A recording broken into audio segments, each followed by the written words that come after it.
So my name is Justin Searle. I'm a managing partner for a company called Utilisec. And we specialize in doing security consulting, especially penetration testing and control systems.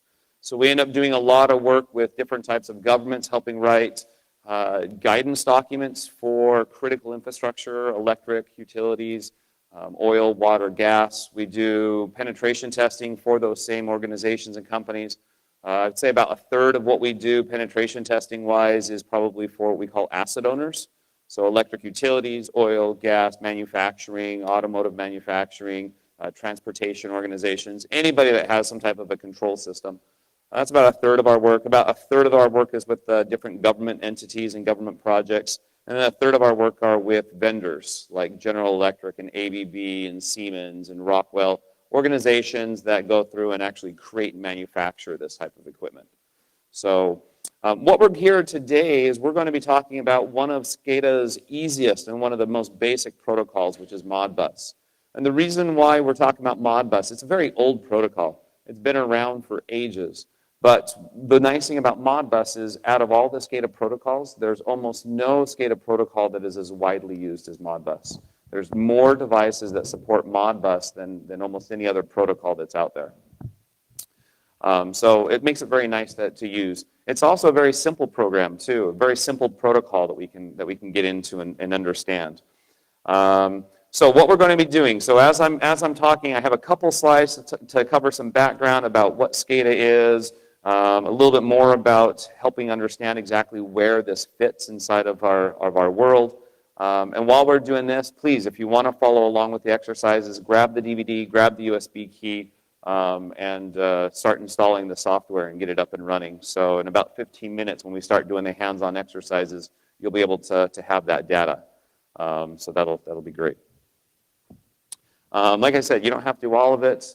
If you want to do just portions of the exercise, one of the first things we're going to be doing is we're going to be working with a PCAP file that's a capture from a control network that has different types of control protocols. We're going to go in and we're going to extract out some of the Modbus and analyze some of the Modbus traffic there.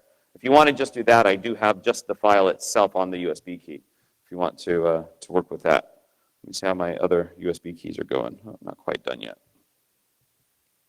Does anybody need USB instead of the DVD? If you need it, come grab it. So we have two USB keys up here. Feel free to grab one and just bring it back up when you're ready. Okay, so the virtual machine we're going to use today, if you choose to use the virtual machine is called Samurai STFU, or the Security Testing Framework for Utilities. This is a distribution that I put together about a year and a half ago and have been updating. We've had, I'm about ready to release the 8th update, so I'm updating about every 3 to 4 months for the distribution. But it's a distribution that I created really to try to give anybody that wants to do some type of a security assessment or penetration testing inside of control systems, some distribution that not only has tools available, so if you're familiar with Backtrack or Kali, that has a lot of pen test and attack tools pre-installed and pre-configured, very similar. We have those as well, but we've really tried to go beyond that. On what we're trying to do. It's not just a set of tools for us. It's really more of a testing environment for us. So on this distribution, the Samurai STFU distributions, you can access that just up at the website I have up there, downloading the newest versions and other resources we have available up there. If you're really interested, we do offer various types of training. The last 2 days here at Black Hat, I've been doing a two-day class on assessing and exploiting control systems. At Las Vegas, Black Hat, we do a 4-day version of it. And for the SANS Institute, around different locations around the world, we'll usually do a 5-day version of that course. And I also offer that course as an online one too. So what we're doing today is going to be a small excerpt, kind of a little peek into what we do inside of this course. But on this virtual machine, the virtual machine, we really create it primarily for the multiple different asset owners and vendors that are out there that are creating control systems and trying to manage and run control systems. We end up having these control systems that make up what we call our critical infrastructure. It's the oil and the gas and the power that all of us are dependent upon for our daily lives. And so really we wanted to try to give the community something they can go through to do to be able to test these equipments and try to find the vulnerabilities and get rid of these vulnerabilities before attackers can get into them. So that's always been my primary audience. My secondary audience for this distribution that we're using today is really set to security contractors. Okay? Anybody that's in the security field that wants to learn more about these systems, this distribution is created just to give you the tools to do it, but also to give you some experience to it. We have lots of different capabilities. We have documentation on not just the tools, but documentation on architectures and what different architectures look like in control systems. You know, documentation describing what's the difference between a SCADA system, what's the difference between a PCS system, what's the difference between a DCS system. Okay, all different types of systems out there. We have documentation in the distribution for methodology. How do we go through and do penetration testing? There's a document in the distribution that I created for one of the government-funded projects that's called the Guide to Penetration Testing, and it breaks penetration testing for control networks into 56 different discrete tasks to try to give us more visibility into how to perform this work. We have documentation on protocols where available. We have not just documentation on protocols, but I have simulators for as many protocols as I can get. It's pretty thin. I only have 3 or 4 different protocols right now for simulations. But I also have packet captures. The next release, which I'll be uploading here in the next few days, is going to be 1.8. That release will have probably upwards of 10 to 12 different control system protocols capture files. So you can go through and understand what these control systems look like, understand what these protocols look like, and get some experience working with these protocols. And then also have different things like dumps from memory and different EEPROMs and flash chips. Because part of what we do in our penetration testing is we don't just work with the network protocols like we're doing today, but we also go down and we work with the embedded hardware and the embedded electronics, the firmware and the microcontrollers and the flash that store all the security keys and all the security and the defenses in these devices. Which is another attack angle that we do in the class to try to exploit them. Okay, so that's what we're really trying to do with these security contractors, give them these tools. And then also the third goal, or the third audience I have for this distribution really are the universities. I've been working a lot with university professors around the world, trying to help the different universities start getting more knowledge and more capabilities into their programs, to be able to start teaching people at a younger age and get them interested in not just IT security, but really control system security. Because we have such a need right now for people doing work in this area that we really need to bring up more people. And so this distribution, like I said, like Kali, it has lots of pen testing tools on it that are pre-configured, but we don't try to have all the tools on there. We try to just do the best tools. Okay, the cream of the crop. What are some of the best web pen testing tools? What are some of the best network pen testing tools? What are some of the best hardware pen testing tools? Which, by the way, Kali doesn't really have a lot of hardware pen testing tools on there yet. So we've been trying to be a home for some of those. Okay, so that's what this distribution is. When you get into the distribution, this is what the distribution will look like. Okay, so once you get it up and running, you have version 1.7 is what everybody will be using inside of this workshop today. Okay, but pretty basic, pretty straightforward desktop that we have here. If you want to figure out where all the tools are, just go down and click on the main menu. Inside the main menu under Applications, you'll see that there's a Samurai STFU menu item. If you click on that, it breaks all the tools down into what our methodology is. So I mentioned that document that describes our methodology. So all the tools are organized in the main menu based on methodology. So what are you trying to work in? So go to the main menu. Am I working with embedded electronics? Am I working with field technician interfaces, RF communications? Yes, we have a lot of RF, like software-defined radio and RF CAT tools built into the distribution. We have network protocols and then other types of user interface testing that we do. So if you wanted to go through and see, okay, well, what do we have in the way of embedded electronics? You can see that, well, now we have a different section. When I'm working on embedded electronics, am I working on data sheets? Am I working on data dumps, bus snooping, string analysis, entropy analysis, key analysis? So what exactly are we working on on that portion of the distribution? And you can keep on digging down until you find all the tools that are available. Besides the tools that are available, we do have several different files. Probably the two most interesting to you are going to be the samples file on the desktop. We're going to be doing some exercises from here today. Inside of the samples files, if you go into the network capture protocols, you end up finding all the different PCAPs and captures of some of the different ICS protocols that we have. So you can kind of see the ones we have. We're going to be working with the Modbus one. today is the capture that's inside of there. We also have on that desktop our reading room, which also is something that's very interesting. A lot of the documentation on methodologies and architectures and security defenses are found here inside of the reading room. So I mentioned the guide to penetration testing. That's right here, the NESCOR guide to penetration testing. So it's focused on electric utilities, but it's really a methodology that can be used for any type of control system. I'm working on a new updated version that will remove the electric utility specific portions of it. So it's a more generic. But then other types of documentation and guidance documents from various different organizations around the world, both nuclear, the energy sector, and other organizations. Okay, so that's the distribution. Once again, if you just came in, there's a DVD up here that you can go ahead and grab, and you can download this distribution. It's just a virtual machine that you can get up and running. Feel free to come grab one if you want one.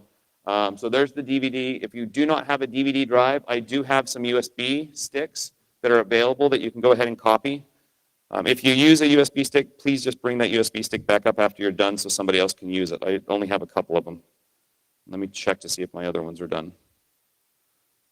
Okay, it looks like they are done.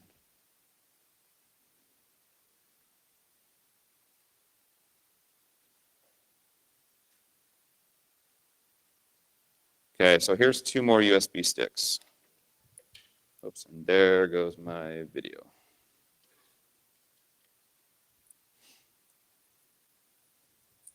Okay, so who needs USB?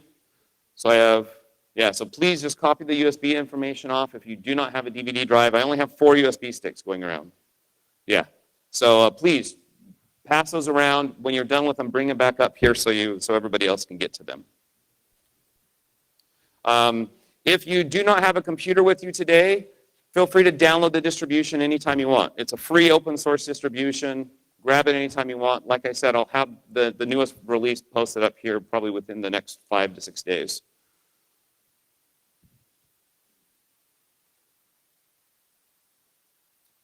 Okay. So, as you're working on this is the general instructions to get that virtual machine up. So if you've ever worked with virtual machines, it's really straightforward. So on the USB or on the DVD, you will find the Samurai STFU virtual machine. Okay, you just want to copy that to your hard drive. Once it's to your hard drive, unzip it, and then inside of VMware, just do file open. You don't import it. You have to do a file open, and and then point it to the VMX file, which is the configuration file. If you are using VirtualBox, okay, you probably are familiar with using VirtualBox, how to get VMware images in. Just inside of VirtualBox, create a brand new empty virtual machine without a hard drive, and then you go tell it that you want to use the VMXK files inside of this folder, which is the virtual hard drives. And that will get VirtualBox up and running with the distribution. So keep on working on that. In a little bit, if you're having problems getting it running, I'll go around and try to answer questions for anybody that has any issues going on with that distribution or trying to get it up and running. Okay, so let's go ahead and talk just a little bit about control systems, to give you a little bit of background. How many people here already have a fairly decent knowledge of control systems or some form of experience in control systems? Awesome. Good. Okay, so most of you guys are new. Let's go ahead and give you guys some background. So when we talk about a control system, the first thing that we always hear inside of these security conferences like Black Hat and DEF CON is they always talk about SCADA. Okay? One thing we need to understand about SCADA, when we talk about control systems or industrial control systems, okay, ICS, industrial control systems, okay, control systems in general are about this big. Okay, we end up having a very broad space of what industrial control systems. If we talk about outside of industrial control systems like Internet of Things, it's even bigger. Okay, Internet of Things is a type of a control system. A subset of that is industrial control system. Industrial control systems are going to be things like electric utilities, water, gas, transportation like the street lights that we have, other types of manufacturing, be it automotive manufacturing or product manufacturing or chemical manufacturing. All of that is considered industrial control systems. Now, inside of industrial control systems, there's a very, very small segment of that is called SCADA. Okay, so when we talk about SCADA inside of IT security, we often think SCADA is control systems. It's not. SCADA is actually a very small portion of it. What a SCADA system is SCADA is a type of control system that is geographically spread across a large distance. So what makes up SCADA? The energy sector, the electric utilities, oil and gas, they make up a very large part of SCADA. Because when they have their pipelines, when they have the remote oil refineries, when they have their different types of generation plants that generate electricity, okay, inside those plants is not generally considered SCADA. However, to get the electricity from those generation plants to the homes and the businesses, or to get the gas from the drilling stations to the different locations where we can actually use it, we end up having to control and monitor all of that network over a large geographic region. So this is what we call SCADA. So you'll have a pipeline, and on that pipeline, taking oil and gas from where it was pulled out of the ground to where it's actually being processed, you're going to have multiple different valves and sensors along that line to be able to measure what the pressure is and be able to control where that flows and the rate at which it flows. Okay, so that's a type of a SCADA system. Inside of the IT security, we've kind of gotten a bad habit of talking about SCADA as the world of control system, because when we talk about attacks, that's some of the first attacks that come to mind. Okay? But when you talk about different types of control systems inside of a generation plant or a drilling station or a drilling platform, okay, or a manufacturing warehouse, okay, that's generally not considered SCADA. If we want to have a term that describes a lot of those systems, we generally call them DCS, or distributed control systems.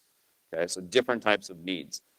They usually are working with pulling information back from the sensors every 1 millisecond to 10 milliseconds on some of the faster systems, where SCADA is usually working in the resolution of about one type, or pulling information back from the large network maybe once every 2 seconds or once every 10 seconds. So there's a very, very big difference between how we're actually working with these. Now, when we talk about these control systems, like SCADA, okay, so since SCADA talks about a large geographic region, SCADA always will go through some type of a WAN connection, a wide area network connection. Now, when we have this wide area network connection inside of our SCADA systems, okay, so here's my WAN. Inside of that WAN, we're going to use lots of technology. It could be satellite, like VSAT connections. It could be cellular. It could be some type of proprietary microwave communications or other type of an RF communications. Could be dial-up. We still use a lot of dial-up inside of our SCADA networks. But that WAN becomes kind of the central point. Now, on the control center side of the WAN, so back up where we have the control centers and the master servers, we'll have some type of a master server, and depending on the SCADA system that you're working on, it may have very different types of names. Okay, you may hear it called a front-end processor. You may hear it called an MTU, a master terminal unit. You may hear it called a head end. Okay, the names are countless. That what we could actually call it. In general, we'll generally call them today just a master server. Something that is pulling information from the various different control processes in the field, trying to understand what's going on with them. Okay, now to that master server, while it's trying to coordinate all this, it has two other types of devices that are often connected to it. We'll generally have a historian, okay, and that historian is a form of a data store. Often it's going to be a database. It may be a relational database, like an Oracle database, okay, or a Microsoft SQL Server. That's something that we definitely could have. But when we talk about historians, we're not implying a relational database. It could literally be a file server that's sitting there. It could be an FTP server that's sitting there. It could be a big data server, like an Elasticsearch database or a NoSQL database. Okay, so a historian just means that we have something sitting there that's storing information about the processes. And they generally store what we call time series data. So information that we pulled from the processes, knowing, understanding of what changes we've made and what our sensors read from the processes. The other thing we have connected to the master server is a human-machine interface. And a human-machine interface is going to be an interface that basically has a nice, pretty picture describing what the process looks like. So if it's an oil line, you may see a picture of an oil line with pictures of valves in the oil line and different notes of what part of the region that oil line is, or that valve is. And they may have little buttons that allow the operator to shut the valve or to close the valve or toggle what type of flow is going through that valve. Okay, so that's an HMI, or a human-machine interface. So it's a form of an interface that allows our operators, the ones that make sure the process is working properly, to control and monitor that. Okay, now there's another type of interface besides a human-machine interface. There's usually some type of an administrative interface as well on the head end that allows us to configure protocols and all the technical information. Okay, more like a normal admin interface. Okay, but we'll have both of those. As for what they're actually each running, when we're doing pen testing, since we're at Black Hat, we talk about attacking things, right? Finding vulnerabilities and things. Our head ends and our historians, most of them are running either Windows or Linux now. Older ones may be running a form of Unix. Really old ones might be running something like a mainframe software, or yes, even maybe DOS. Okay, Windows XP, yeah, you know, because we call Windows and XP a server. So it happens. Okay, HMIs, most modern ones are web-based now. So if you do web pen testing, you have some experience there. Then we get down into the field. This is the more interesting thing that we're getting into that we want to go to for Modbus. Okay, down in the field, we end up having things called PLCs, IEDs, and RTUs. Okay, now a PLC, a programmable logic controller. So this is an example of a PLC. This is one of the world's smallest PLCs. I absolutely love it because it fits inside of my pocket. This does speak Modbus. You can buy one of these for $49 US. Okay, great company. One of my favorite ones. All the software to be able to program it, all the software to be able to build an HMI for it, all 100% free, written in .NET, modern software, very beautiful software. Beauty is not a term you usually describe most PLCs and PLC software. It's usually very old and very archaic and very ugly. Okay, this is actually a great little product. So if you want to be able to play around with one, I'll put the URL up in just a minute of where you can buy one of these if you're interested. Okay, but PLC is programmable logic controller. What its purpose is it connects to different types of sensors and actuators. And on those sensors, we call them monitor points. So we may have a sensor that's telling us what the pressure is in the pipeline. And we may have an actuator, which is going to be the valve, to turn the valve on or off. Actuator is just a generic term, meaning we're going to change something in the real physical world. Okay, so these control points and monitor points on the sensors and actuators allow us to control whatever process we have. And that PLC has a program built into it that will automatically regulate and try to control that process. So an engineer will create a program that says, okay, this gas line has to be able to flow at this rate, and these are the safe boundaries for where we can actually have volume and pressure. And that PLC will have that program built into it to make sure that it stays within those operational boundaries. It's very similar to like a thermostat in our house. Okay, a thermostat in our house, we say we want it to be 22 degrees, and it will turn on the fans and the AC and the heater to make sure that we stay right at that 22 or close to that 22 degrees. Okay, so that's really what a PLC is doing for us. And a PLC could have something very small like that that has 6 inputs or 6 outputs. Or if you get into some of the PLCs inside of the generation plants, it could be thousands of inputs and outputs that it's sitting there controlling. And a program that's multiple layers deep with subroutines going through and trying to control what's going on inside of that facility. Okay? Then we get down into IEDs, the intelligent endpoint devices, and the RTUs. Okay, so PLC is that main program logic controller. An RTU, often in a SCADA environment, is put in front of a PLC because an RTU acts kind of like a gateway type device. It can do translations from one SCADA protocol to another SCADA protocol. Okay, often going from a more advanced protocol on the WAN side to something that's more basic protocol like Modbus on the field side. Okay, and so that RTU could connect to multiple different PLC devices, or we could go ahead and talk straight to an IED. An IED is an intelligent endpoint device. It just means that it's kind of a black box that we talk directly to, and it handles all of its I/O all by itself. Kind of an intelligent thing that we don't have to do anything. PLCs, we're often having engineers wire them up and build the networks and engineering everything.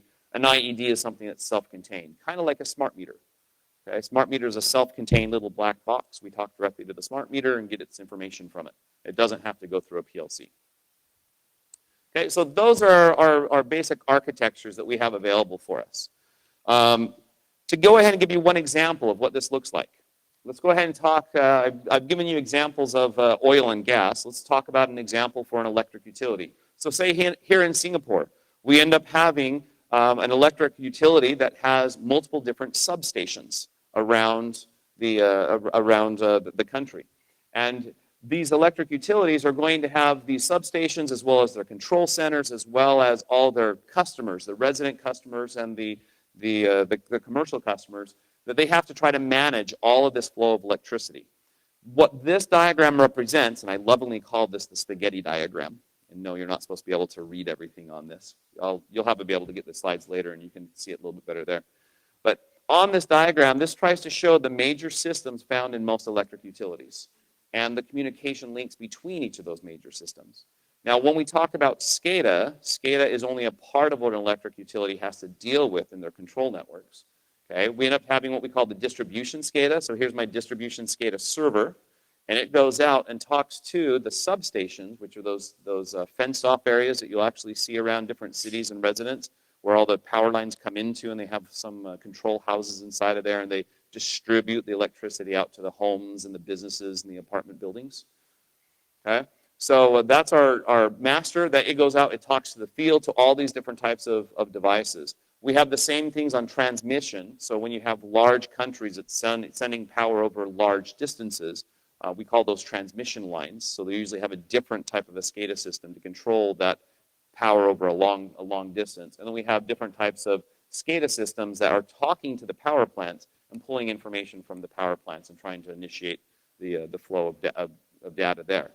Now, if I look inside of one of these substations, so right here, if I take this little section, I zoom into it, okay, this is what we're often going to find inside of one of those substations. Okay, so inside of the substations, we have WAN connectivity going into some type of a router quite oftenly. Sometimes we have modems for dial-up modems coming back in, okay? Sometimes multiple different modems coming in. Inside of the substation, we'll usually have some type of a major gateway or a device that tries to coordinate all the different systems inside of the gateway.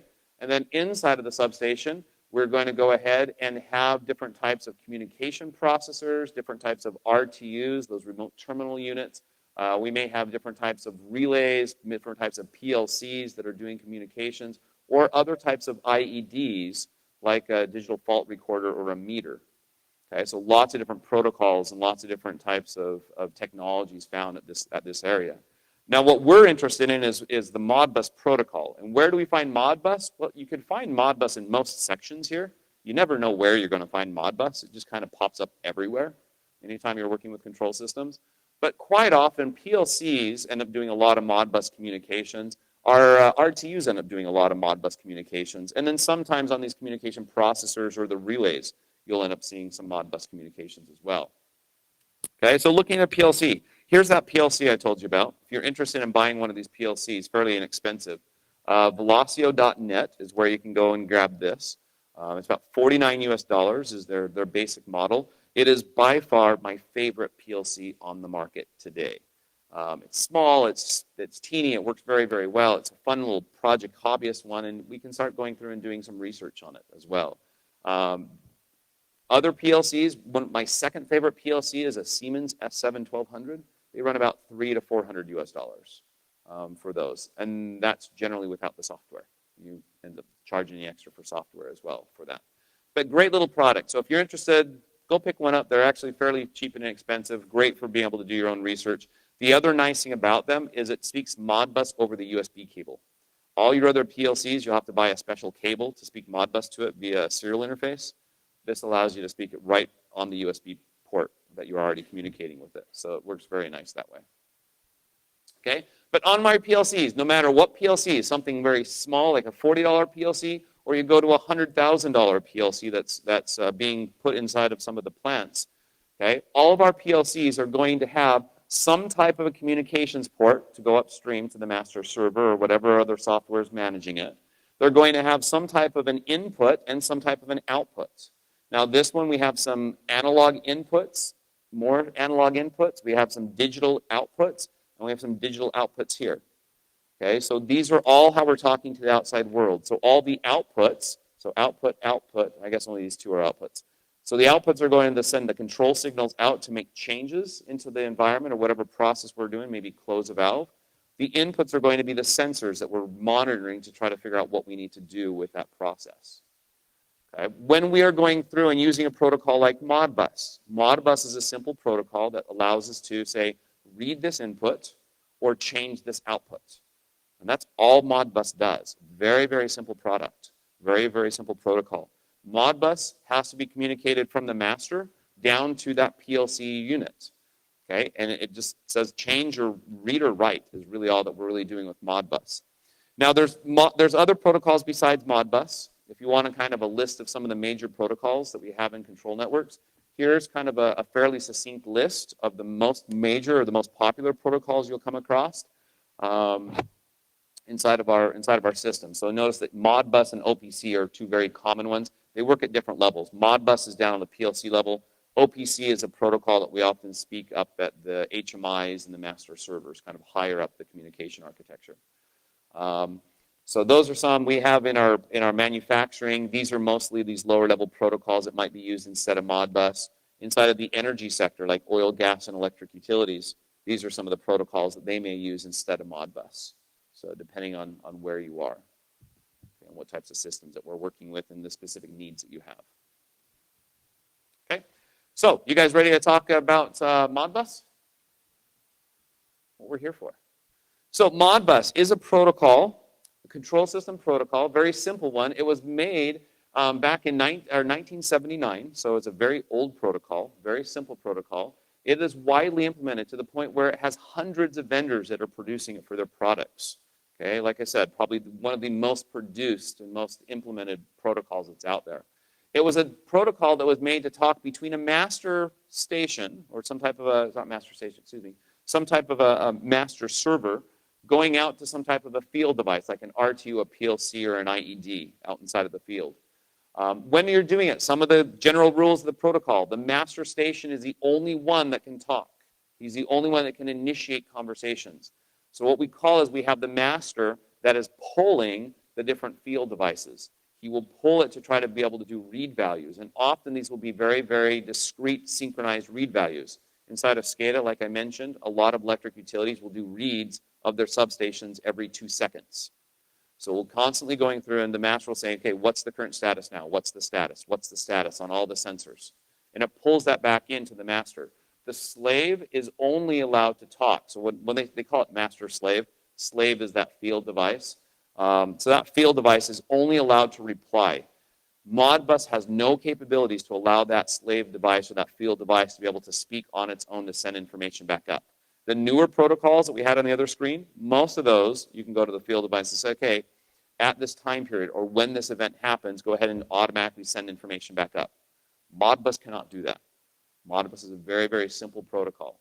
So field devices cannot initiate conversations. It makes it very easy to analyze. Also, it's a very simple request response protocol. Literally, I say read this value and it gives me that value. I say write this value, it gives me that value. And that is the extent of Modbus functionality. So very, very simple protocol. Okay, it was an open protocol in the 2000s. It was proprietary before that. Now it's very, very popular now. There is no security whatsoever anywhere in Modbus. There's no encryption. There's no authentication. So you could have a master server going out and talking to 1,000 different field devices. And if you can get on that network, you can go ahead and use any of the tools that we'll be playing with today and go ahead and say, okay, I want to go ahead and send a control signal out to this field device and change some value in there. And that field device will automatically do it for you. Okay? No security whatsoever built into the protocol. If we have organizations like asset owners that want to be able to protect their Modbus communications, they literally have to go out and put firewall devices out in front of their field devices and build some type of a VPN tunnel, some type of authentication gateway, or some type of a firewall rule set limiting who can actually send those signals and who cannot send those signals. It's the only thing we can really do. Modbus doesn't have that feature. Now, when we look at Modbus protocol, this is what the Modbus protocol looks like. Okay, so we have some type of a transaction ID. That's the very first part of it. That transaction ID allows us to be able to say, okay, here's the request from the master. The slave or that field device will reply, and it has to reply with that same transaction ID. It's the way that the master server knows that this request I sent out, this is the response that pairs with it. Okay, so that transaction ID has to be the same on a request and response, so it pairs that information together. Protocol ID, all zeros, always all zeros. When we talk about TCP/IP version of Modbus, there's 2 serial versions. We're talking about the TCP version.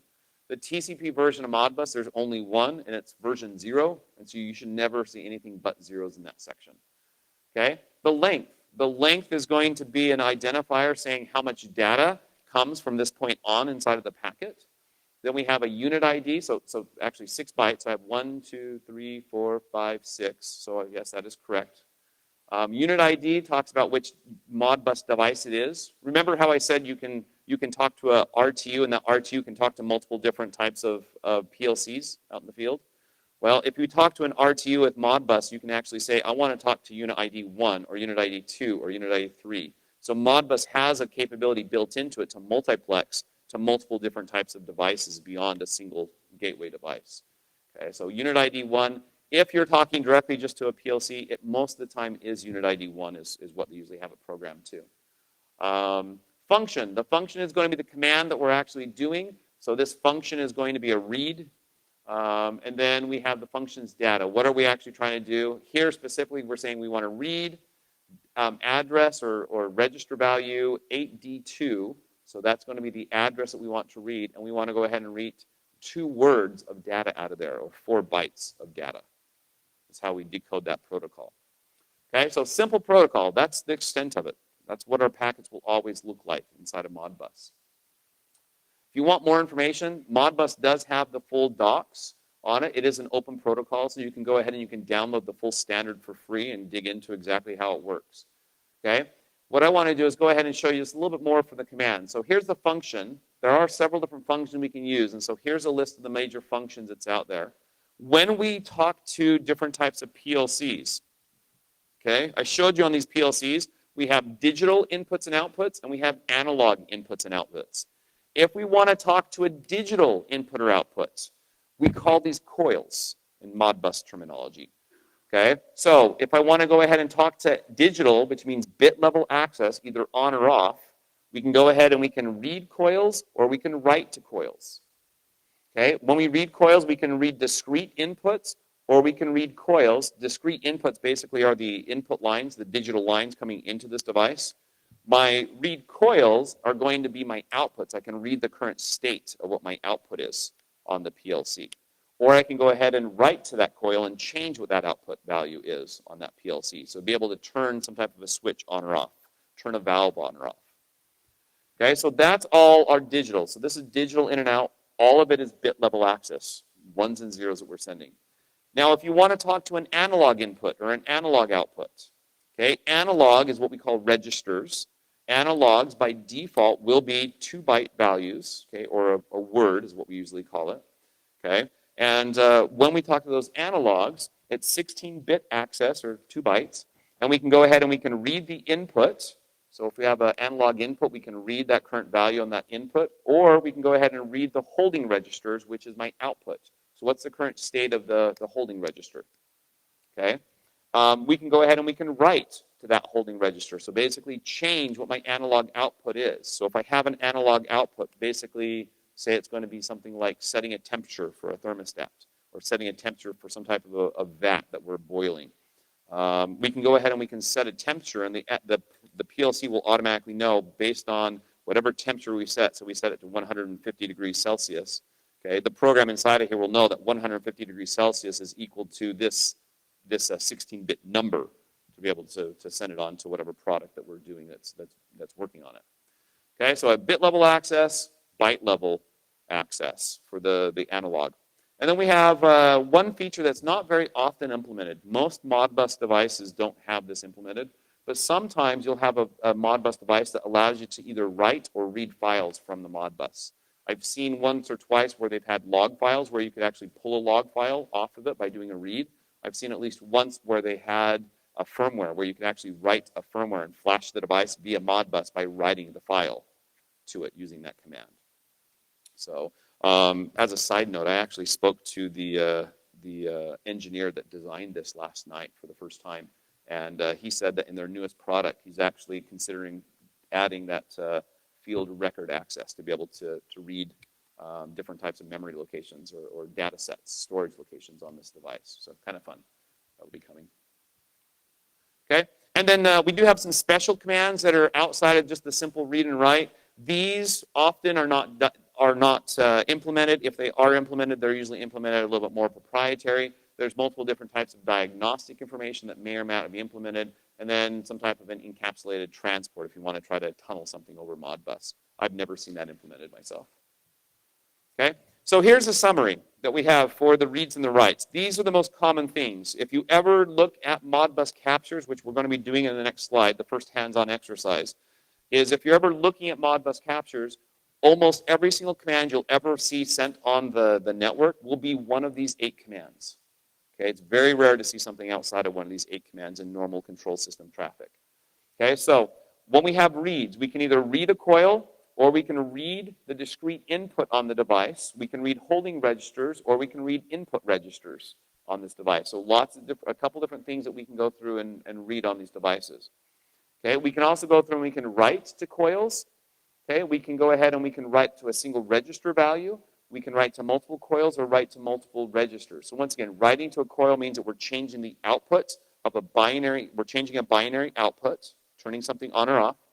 If we're writing a single register, we are sending a control signal to go ahead and change some type of an analog output.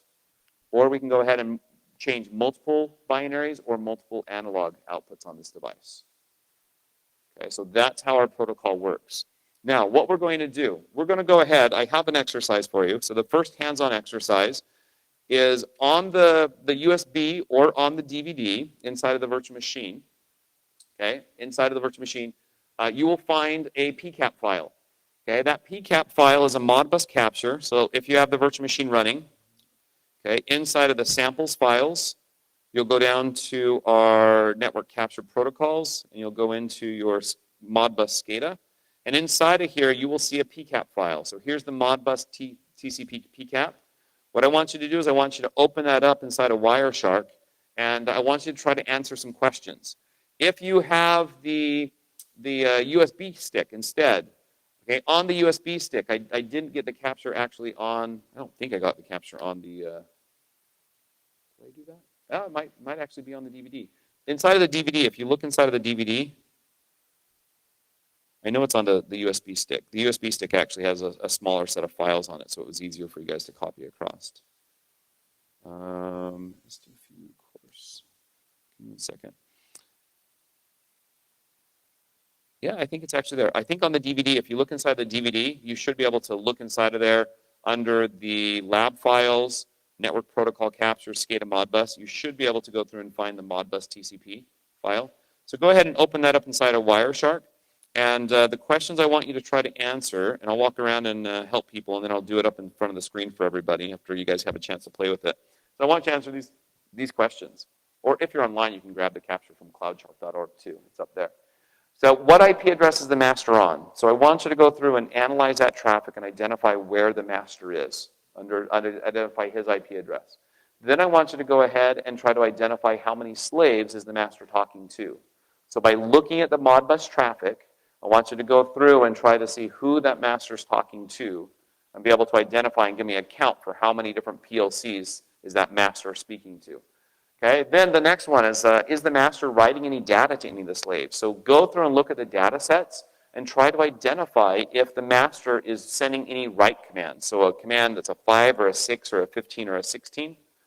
Okay, those are going to be the write commands. So try to identify if he has any write commands going on. And then the final one is, does the traffic spike in the middle relate to Modbus? So in the capture, there's a spike right in the middle of it. If you look at a summary under the statistics IO graph, it'll show you a summary of all the data. You'll see a spike right in the very middle. I want you to try to figure out, is that spike having to do something with Modbus, or does it have something to do with some other protocol? Okay? So go ahead and take the next 5 minutes to try to answer some of these questions. I'm going to go ahead and walk around, answer any questions, or if anybody has problems getting the virtual machine running, I'll be able to take a few minutes to help you out there. Okay? All right, let me go ahead and walk you guys through some of this so that way we can get through it before we get to our break here. Okay, so here's my capture. The easiest thing to do if we want to modify, if we want to analyze Modbus, notice we have a whole bunch of other traffic here besides Modbus. If we want to analyze Modbus, the easiest thing to do is go ahead and find a Modbus packet. So here's a Modbus packet. And then in the descriptor here, where it starts breaking it down, notice we have the Modbus section. If I go ahead and just right-click on that Modbus section, I can tell it to apply a filter selected. And what that's going to do is it will go ahead and only show me any other packet that has that Modbus section in it. Okay, so basically all the Modbus traffic. So now everything in my list is filtered for only Modbus. Okay, so I've zoomed in and I'm only looking at the Modbus traffic now. Okay, now to go through and do analysis of it, one of the easiest things to do inside of Wireshark to analyze large data sets is to go ahead and look at the statistics views. So if I go into statistics and tell it I want to look at my conversations, okay, that's going to go ahead and show me every single Modbus conversation. And I can look at that conversation at the Ethernet level, the IP level, or the TCP level. Okay, so on the, let's go ahead, we'll leave the TCP level. Okay, on that TCP level, notice that it's showing me a whole bunch of other protocols besides Modbus. It's because by default it doesn't actually follow my filter. So if I go ahead and click right here, limit to display filter, this will actually limit the statistics view to be the same exact filters I have in the other window to only show me Modbus traffic. Okay, so here is all my Modbus traffic. And I can see that all my Modbus traffic is coming from the IP address .10 going to a whole bunch of different IP addresses inside of this address B column. So we have one single Modbus master, which is .10, talking to a whole bunch of slaves. And they're all doing it across ASA Apple protocol, which is kind of funny. It's because that's the actual protocol registered to port 502, which is what Modbus uses. Modbus does not have a registered port, but it always uses 502, is by default. So if you turn off the name resolution, you can just see that it's port 502. Okay? Now, to find out how many slaves, you can count by hand, or if you just come down to the IP section, which will summarize all conversations by IP addresses, notice all 10 is starting, all of the ones coming back, there's 13 of them. So 13 different IP addresses that .10 is communicating with. Okay, so I have one master, I have 13 field devices or slave devices that I'm communicating with. Okay, so that's the first two questions. What's the master, and who are the slaves on that conversation? Okay, now the next question was, of that, is the master writing any data to the slaves? So if I come into the Modbus and I decode some of the communications, inside of the Modbus decode, you'll be able to find that function. Okay, here's a function 4, which is a read and input register. What you can do is you can go ahead, if you already know your functions, if you just right-click on that function and say, hey, I want to go ahead and I want to apply a filter as selected. What that's going to do is it will only show you Modbus packets that has a function of 4. Okay, so I'm going to select that, and this automatically builds the filter string for you. So if you don't know the query language, automatically builds the query for you. Okay, so this shows me all the queries that's using command 4, but I don't really care about command 4. I'm caring about the write commands. That was the question. Is the Modbus master writing anything to those field devices? Is he changing them or sending control signals? And if I look at my little cheat sheet here for the protocols, that's going to be function 5, function 6, function 15, and function 16. So all I do is come back into my Modbus. I change this to a 5, tell it to apply. There's no 5 messages, so we are not writing any single coils. Change this to a 6, tell it to apply. I'm not writing any register values either, so I'm not doing any single register values writes. If I go look at 15, which is writing multiple coils, I am writing multiple coils. So the master is sending control signals out to those field devices, but he's sending them using function code 15, not function code 5. And when he's working with the registers, filter on 16, and he is sending out multiple register writes. Not as many. Notice there's only a couple here. But so there's a couple times, at least to .44 and .46, where he is doing multiple function or multiple register writes to those. So he is sending control signals to those. So we were able to go through and see how do we do reads, how we do writes. We can identify what types of command signals that are being sent just by going through and knowing the appropriate filter that we can put. Now the last question I had was, if you look at the I/O graph in statistics, so statistics I/O graph, see that spike? We want to see if Modbus has anything to do with that spike.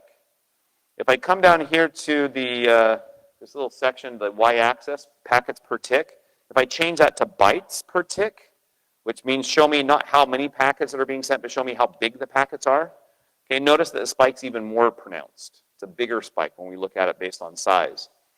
Okay? If I want to see if this has anything to do with Modbus, the easiest way to do it is come right down in here. We're going to add another graph item to graph, and we can go through and say MBTCP, which was the Modbus protocol name that we saw in the filter before. We're saying just show me and graph just Modbus traffic. Go ahead and tell it to graph number 2. And you can see right there, my Modbus traffic's flat. Okay, so Modbus was not one of the protocols that caused that spike. If you play around with this enough, you'll actually see that it's a Microsoft SQL server using port 1433, which is actually doing a database sync, which causes that big giant spike right in the middle. Okay, but Modbus is not there. And this is important to note because if you ever go through and you're working with control system traffic is highly predictable. It almost always looks the same. You should see very, very consistency in almost all your control center protocols, which means if you're a defender and you're trying to build security defenses around a control system, you can usually go through and do anomaly detections on the network traffic to determine if you have some strange attacker or something inside of the infrastructure. Because an attacker's profile is going to look very different than your normal profile. And you can whitelist fairly easily most control system traffic if you have the right equipment to do so. Okay. So that is our traffic there for us. Okay? And that takes us to our first break. Does anybody have any questions before I release you to the morning coffee and we take a 30-minute break before we come back to start playing with sending traffic and talking to simulators?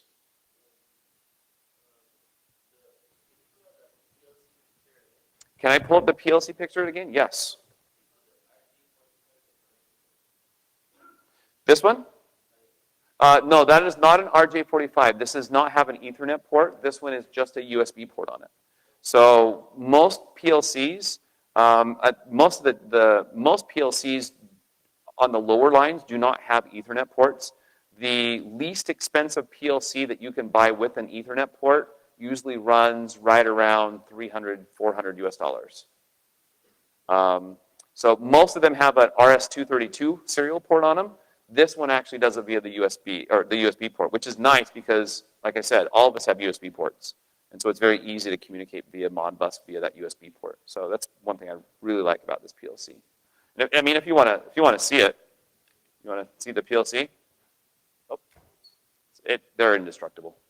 They're built that way. Any other questions?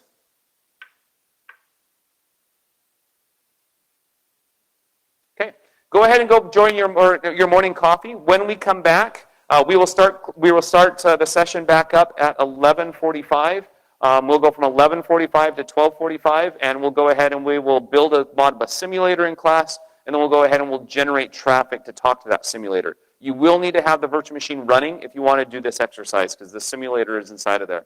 If you have the USB stick, the simulator is a Java application, and the client we're using is a Perl application. So as long as you have Perl and Java installed, you might be able to do this inside of Windows or Mac. Yes, please. If you have the USB sticks, please bring them back up before you leave, so that way I can gather all the USB sticks for the next group if there's anybody else comes in that needs them. All right. So hopefully everybody enjoyed your break. We have another hour to go until we get to lunch. Okay, so what we did on the first half we went ahead and we went through and we looked at the Modbus protocol and we did some analysis of that traffic, of what Modbus traffic actually looked like. What we're going to do in this next segment is we're going to go through and we're going to set up a Modbus simulator.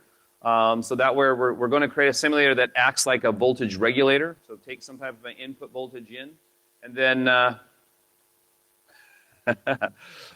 so try to do some type of an input register and measure that incoming voltage and be able to regulate what that outcoming voltage is going to be.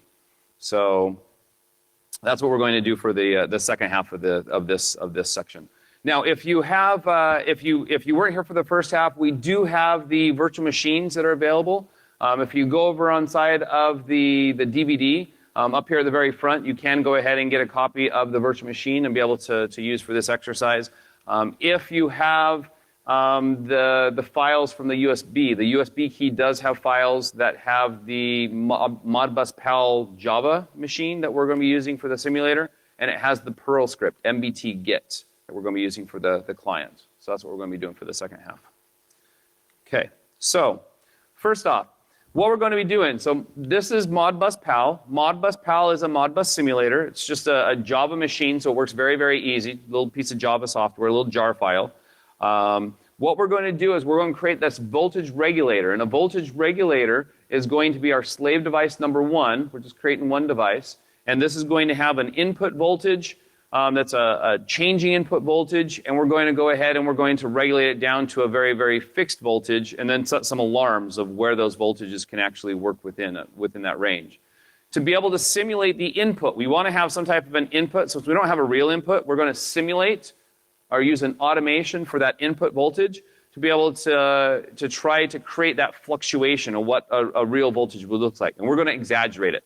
We're going to make it so it's a very, very fluctuating input voltage so we can try to narrow that down and refine it. Okay, so first thing we need to do is we need to go ahead and start Modbus PAL. So I'm going to close down my Wireshark installation here.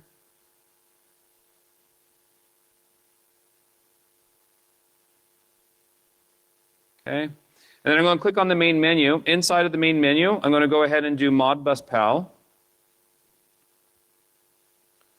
Okay, so there is Modbus PAL. So that's my Modbus simulator that I want to go ahead and use.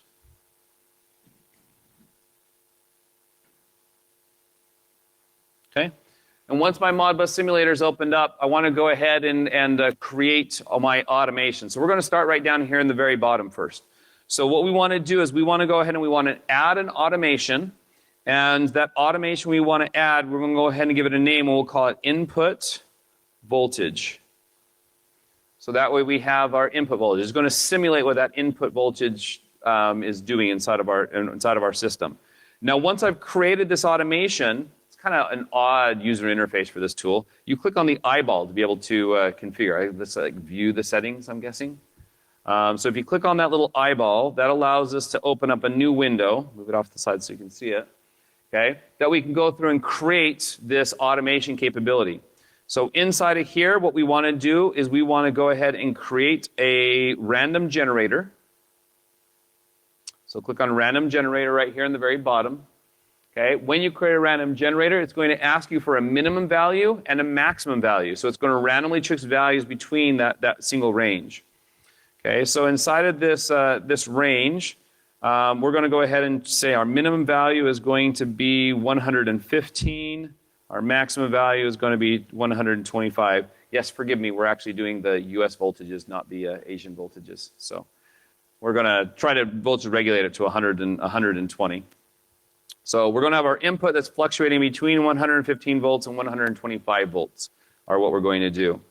Okay, so once you've set this random generator, the last thing we need to do is we need to start it to make sure that it actually works the way we think it's going to work. So we added our random generator, we set our minimum and maximum values, then I'm going to go ahead and tell it to start playing. And when you hit the play button down here in the very bottom, hitting the play button causes these values to start changing. So we can see that my input voltage is fluctuating between 115 and 125. So that's going to be my simulated input voltage coming into this system.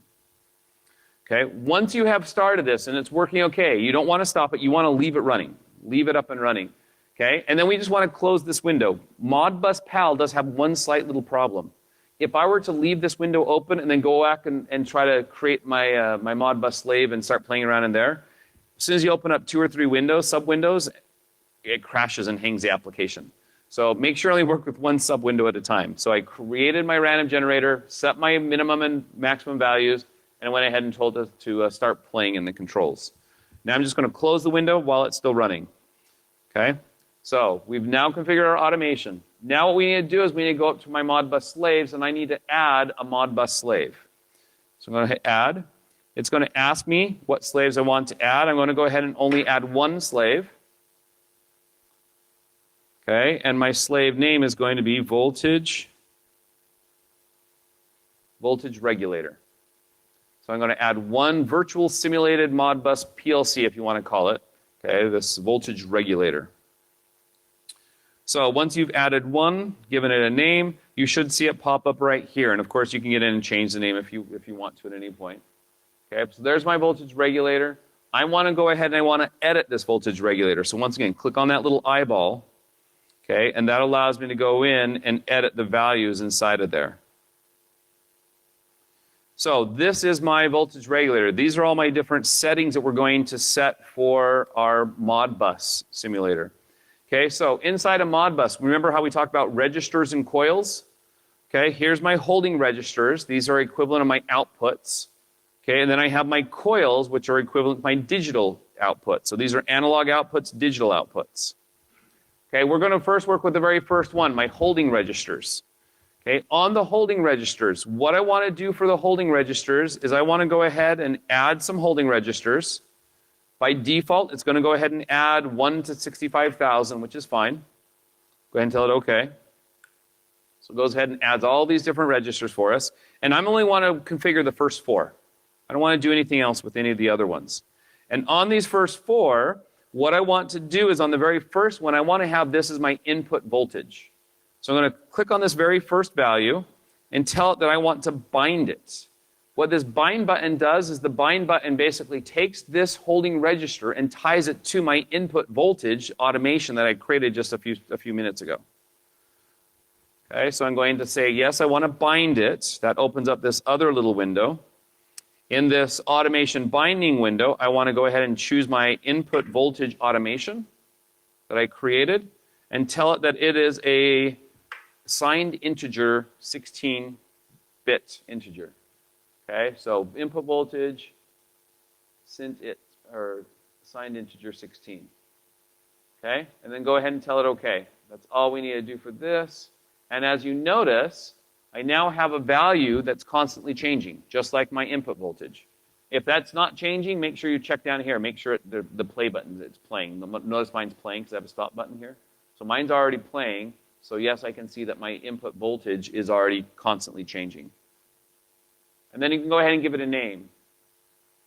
Okay, the name I'm going to give it is input voltage. So I have that name in there. When we give names of things in our control systems, we usually call these tags. So if you ever hear the name tag, this is a tag that I just named inside of this device. So this tag is input voltage. It is assigned to register value 1 or register address 1. Okay, now the next things I want to do. I want to go ahead and create the rest of my devices. So what I'm going to do is I'm going to go ahead and I'm going to do an input voltage. Then I'm going to create an output voltage because this is a voltage regulator. So I have an input and an output. And then I want to go ahead and set a low voltage alarm and a high voltage alarm. So if I ever see my output voltage going below 110 volts or going above 130 volts, it should trigger an alarm. Okay, now we don't really have an alarm here, but we're going to set this inside of the logic of our PLC that we're creating. Okay, so those are the 4 values I want to create. We already created the input voltage one that's bound to my input voltage. We want to go ahead and now just go ahead and create those last 3. So an output voltage, low voltage alarm, high voltage alarm. So I'm going to come in here, say this first one's going to be my output. 120 is what I want my output voltage to be. I want my alarm, low alarm, 110 is my low voltage alarm. And I want number 4 to be 130, which is my high voltage alarm. Okay, so that is the basic. This is a very, very basic controller that we're building right now. So input, output voltage, low voltage alarm, high voltage alarm. Okay, anybody have any questions? Having any problems with the tool so far? Okay. Give you guys just a second to get you finished configuring that window.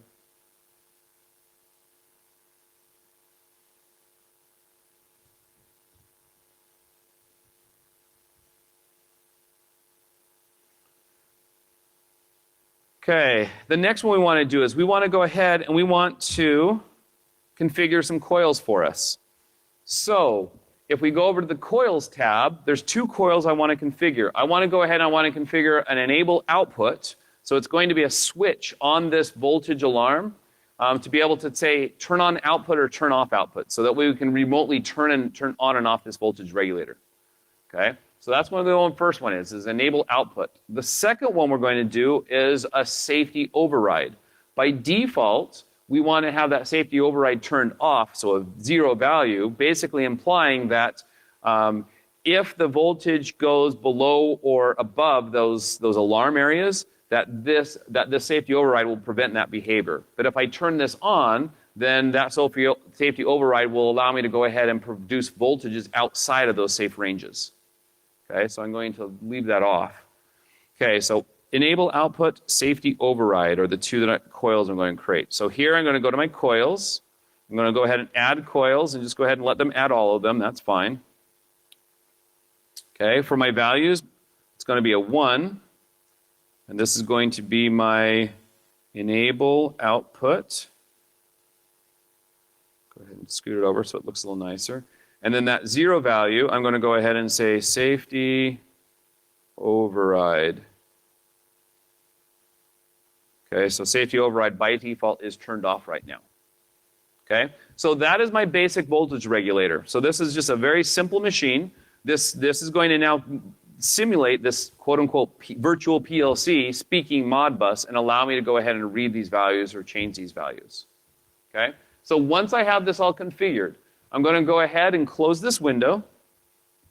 Notice they do have functions and timings and other things that we can actually do here. We're not going to be playing around with any of the functions or any of the features there. Okay, we're just playing with the coils and the registers. So we'll close that. And then back here on the main window, all we have left to do is go ahead and tell it to run. Now notice that this Modbus simulator can allow you to do serial communication, so you can actually simulate serial communications or TCP/IP communications. We're going to do the TCP/IP communications is what we're working on right now. Okay, so now this is running. Modbus simulator is up and running. I now have this virtual PLC running on my machine. It's listening on port 502, and by default, this listens on the loopback address. So 127.0.0.1 is its IP address. Okay, so this simulator is up and running. Now what we need to do is we need to have some tool to go through and communicate with it. We need to have a tool to be able to generate Modbus traffic. Now Modbus literally is so simple, you literally can open up a text editor, type the hexadecimal values that you want inside of that packet like we showed you in the previous screen, and you can pipe that into Netcat. And you literally can speak Modbus with Netcat. That's how easy the protocol is. But instead, we're going to use a dedicated Modbus client to be able to talk to the protocol. It makes it much easier to work with. Okay? The tool that we're going to use is called MBT-GET. So MBT-GET is a simple Perl program that allows us to communicate with Modbus. Right now, it's one of my favorite ones to use. I'm in the middle of actually writing a new tool written out of Python that actually will do all this functionality plus a whole bunch of other functionality. I wanted to extend this tool, but I didn't want to extend it in Perl, so I'm rewriting it in Python and extending it inside of Python, which I prefer to write in. Okay, so MBT-GET, if you just, it's inside the virtual machine. If you have the USB, I have the Perl script that was on that USB stick for you, so you can play with that. But if you just do a help page for MBT-GET, it goes through and shows you how you go through and work with this tool. So we have our command, we have all the different options, and then we go ahead and we have our serveur. Yeah, I didn't write the tool. So the running joke is it was in France, right? Where they wrote the tool. But here's our tool. So we have lots of different options. We have different types of commands that we can issue. So we have our read commands, read 1, 2, 3, and 4. Okay, and then we have our write 5 and 6. Notice the numbers correspond with the function numbers that we looked at in Modbus earlier this morning. Okay, so 1, 2, 3, 4, 5, and 6. Notice that this tool does not support a 15 or a 16, like what we saw in the PCAP file earlier this morning. Okay, so we're just going to do some basic reads and some basic writes. Other important values, we have a port number that we can specify. We have a Modbus address to specify that unit identifier. And we have some type of a value that we can go through and work with. So how many values do I want to read? So if I'm doing a read, I can say read 5 words of information from that device. Okay, so we want to go ahead and use MBT get. So I'm going to come back over here, open up a terminal, so just that little terminal at the very bottom. I'm going to open that up, and then for you, I'm going to go ahead and maximize my screen here so you can see a little better. Okay, and the nice thing about MBT get has a whole bunch of defaults. In fact, it has enough defaults that, check this out, MBT get. If you do it by itself, it'll actually read Modbus traffic from the simulator. It assumes port 502, it assumes unit ID 1, and it assumes the loopback address, which is what Modbus PAL is already listening on. So if you want to just check to see if Modbus PAL is actually working, that's the easiest way to do it. Just type MBT get and it comes back up. Now realize, if you're in a control network or if you go through and you purchase your own PLC and you want to talk to it, you're going to have to give it more information to this. It won't automatically find it. In fact, what you're going to have to do is, what this is doing is, this is doing MBT get, is specifying that it wants address, unit, hold on, I forget my commands here. Let's see,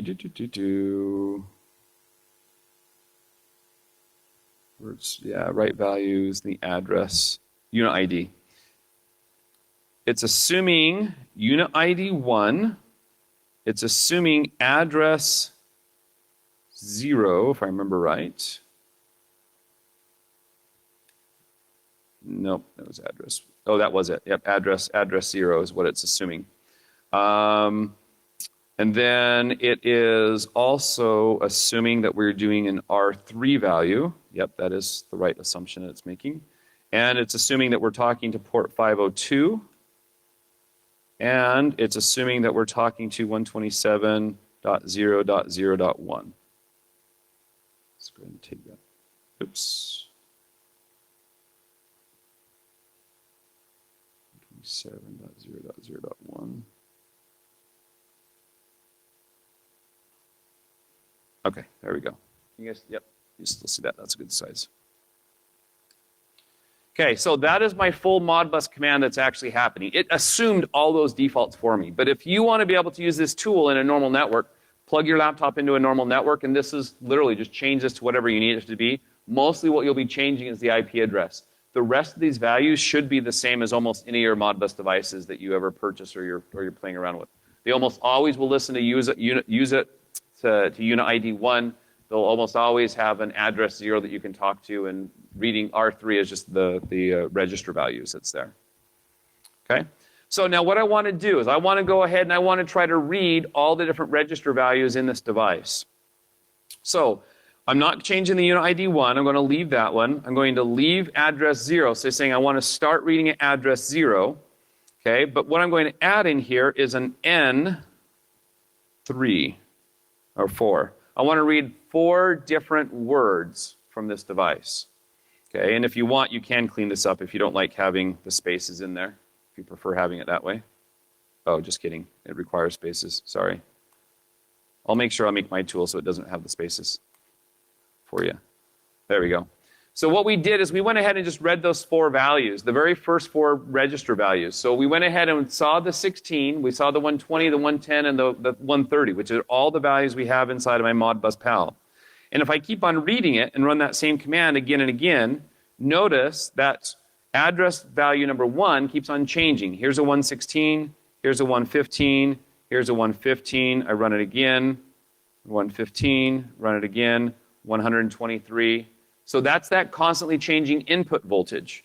And all I'm doing is I'm using this client and said, hey, Modbus device out there, please tell me what your input voltage is. And it will go through and do it. Now, in a normal control network, what's going to happen is you're going to have a master server that is constantly pulling that device and making those readings. Most of the time, they'll make those every 2 seconds to be able to pull that information in. Could be greater or less than that, but 2 seconds is a very common pulling interval. Okay? So this allows us to go through and identify these different types of values. Now, a couple little things that you have to understand about Modbus. There's some gotchas here. Notice, what address am I reading in my command line? What address do I specify in the command line? I'm specifying address 0, right? I say read address 0, okay? However, look on my output. What do they actually call it in the output? They call it output address 1. Let's look at my Modbus PAL. Inside of Modbus PAL, if I go into the configurations, notice address 1, oops, go to the right section. Address 1 is my input voltage. Okay? Inside of Modbus, this is a very common thing in Modbus, is that the protocol address that we're talking to almost always is 1 digit less than what it's actually listed at on most of the user-friendly screens. So all the operator screens start at 1. I guess it's too confusing to start at 0. I don't know why they started doing that. But the protocol itself actually starts at 0. So it's I would say 80% of the time that is the case. Every now and again, you'll actually have an operator screen or a configuration screen that really does start at 0. So that's something you always have to watch for with Modbus, is to make sure that the commands really are the commands that you're thinking that you're sending.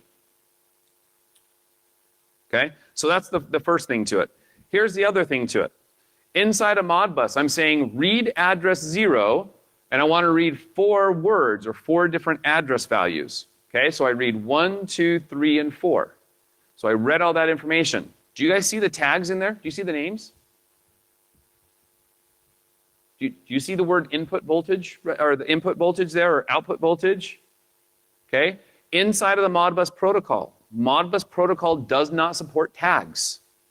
Modbus protocol only supports addresses, which means if you're an attacker and you break into some type of a control network and you gain access to Modbus, yes, you can do anything you want with Modbus. There's no security. You can read anything, you can write anything, you can change anything. Send any control signal you want. But the problem is you don't know what to send. Because every single one of those control signals is tied to an address number. And unless you have this super decoder ring that says this address number is equal to this command, you're not going to know what to do. So what we do as attackers is what most of the attackers are going to do is when they get into the network, they might be able to speak Modbus, but most of them won't start speaking Modbus immediately. They will try to find their way to the HMI, which is a nice graphical interface where they can click on pretty buttons to control the process, or they will go through and they will try to find the engineering workstation, and on the engineering workstation, find the project files on the engineering workstation. Okay, because the project files on the engineering workstation has that configuration window that says address 1 is the input voltage, address 2 is the output voltage. And once you know what the tag's names are and what that function of the tag is and what address it works in, now I can go ahead and generate whatever Modbus traffic I want. But until I get to that point, an attacker is blind. Attacker doesn't know what he's doing inside of the network without having that tag information. Okay, so that's actually one of the saving graces for Modbus. You can do anything you want with Modbus, but you're blind unless you actually have the documentation for the specific system you're attacking. So, okay, so that's some issues or some items to note about these devices that's there. Okay, so that's reading the holding registers. We can go ahead and we can read the coils as well by simply changing this R3 over to an I think it's an R1. Yes, R1. Okay, so we can go ahead and say, go ahead and read our our coils. So R1 is coil, R3 is registers. So on the coils, I can go ahead and read my coil 1 and coil 2. And if you remember right, this was the enable output tag, and this one was the safety override tag. So this allowed me to go ahead and say, yes, turn the power on or turn the power off, or allow me to change the safety override, saying I can go ahead and have a totally different types of voltage setting that's there. Okay, so that's working with our system. Now, that's simple reading. Reading of these systems is very, very easy. We can keep on reading as we want, and you can go through and you can specify a whole bunch more than just 4. If this is a real-world device, you could go through, hey, let's go ahead and do 400 tags. Oh, 125 is the limit that this tool allows me to do. 125. Okay, so you can go through and read a whole bunch more values than what you really want. Part of the reason why I'm rewriting this tool to do something else is I want to be able to have a tool where I can go in and specify different types of enumeration values. Say I want to enumerate unit ID 1 to 5, and I want to enumerate addresses 1 to 65,000. I'll be able to put it in my tool and have my tool just automatically dump all that information for me. That's what I'm working on the new tool for. Okay, so let's change that holding value back to 4, change this back to a 3. Okay, so there are back to my registers. Now, on these registers, we can go ahead and we can change these different register values. We can go ahead and send write commands to them. Now, we don't really want to write to this one, right? That's our input voltage that's there. Instead, what's more interesting is change. What should we change on here? Should we change the output voltage? Put it to something higher than what it should be? See if we can change that? Okay, let's try doing that.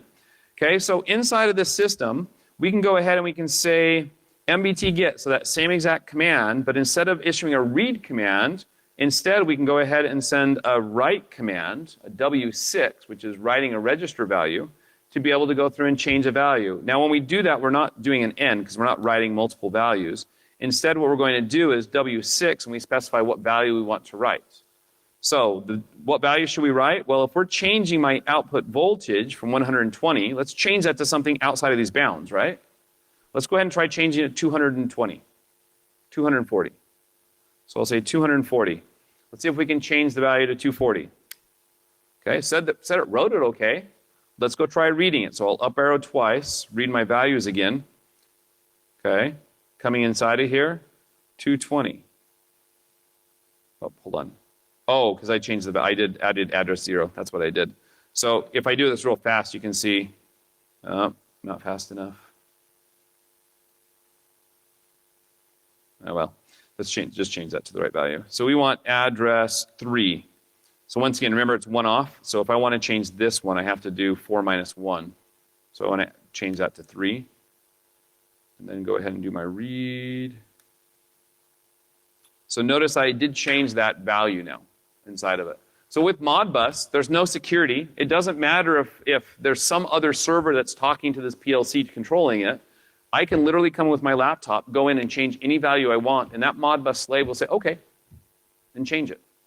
So, and unless that server is going through and constantly monitoring what's changed inside of it, has alarms on there, or there's some other security built in, there's nothing that we can do to stop people from doing this inside of once they're in the network. So, let's go look at Modbus PAL. Let's see if it changed things here. If I look in Modbus PAL, sure enough, notice it really did change it inside of my simulator. So this protocol is going through and modifying it and changing different values that's there. Okay? But by itself, that shouldn't work, right? Because we should have alarms going off right now. Because we have an alarm basically saying, oh, whoops, that wasn't the alarm. I didn't change the voltage output. What did I change? I changed the wrong tag. I changed the alarm value, right? Okay, what I wanted to change is the output value right here. So let's go change the output value. So we'll go change this one to a 1. And we'll read it. So now I have 240 there as well. So I've changed both of them. Okay, so now I've hopefully effectively killed off that alarm too. And then if I want to go change the coil, remember how we have the coil that says enable the safety override? Let's go ahead and enable safety override. I can come in here and instead of, oops, one more up. Instead of doing a W6, I can do a W5, which is writing to a coil. Okay, and when I write to the coil, I can go ahead and write a 1 to the coil, which basically turns on safety override, allowing me to override that safety mechanism to send whatever voltages I want. So I can go ahead and change that. Sure enough, that does write. Okay, and then I can go up and I can read that value now. Say I want to do an R1, and I want to read 2 of those values. Oops. Okay. Oh, and it did not change it. Once again, notice the number changed. I specified, right here, I specified 1, which should have been, no, write 1, address 1. That one actually should have changed it. Hold on. Write 5. I'm writing a 1 to 5, and I'm writing it to address 1.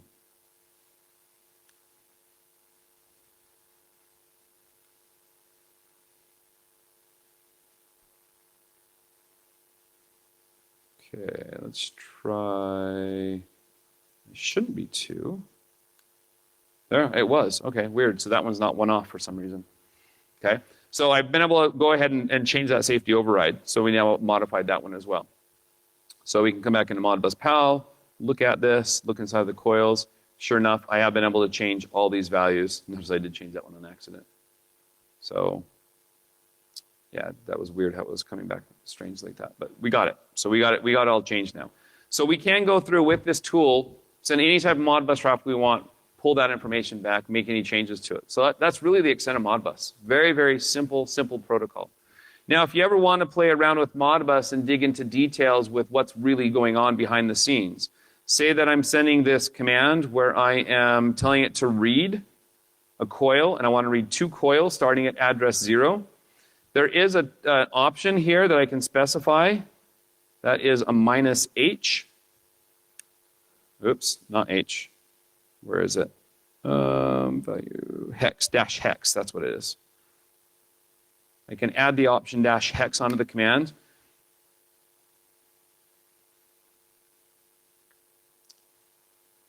No, that's not what I was meaning. It is right. D, that's what it is. -D. Dump. Okay, so if you want to see what the actual traffic looks like, you can go ahead and get a dump of that traffic. So here is my transmit traffic.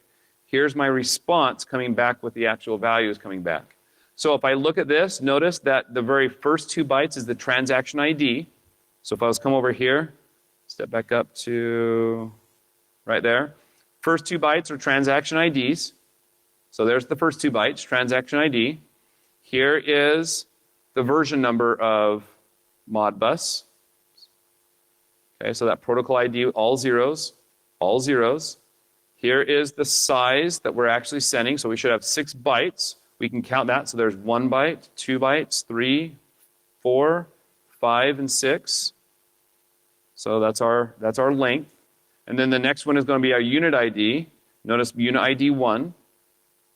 Okay, and then the actual command being sent is going to be a read 1.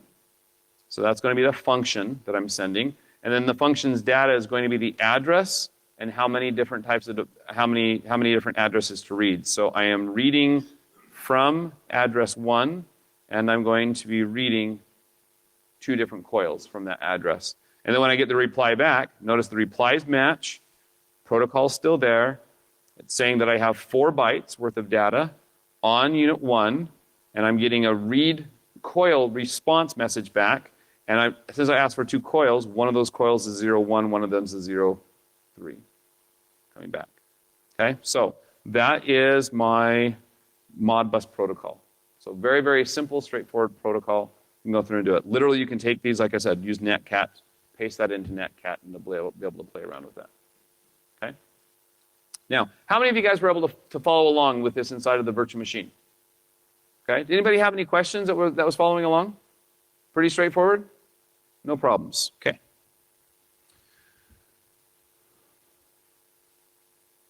All right. So that is our simulator and playing around with it.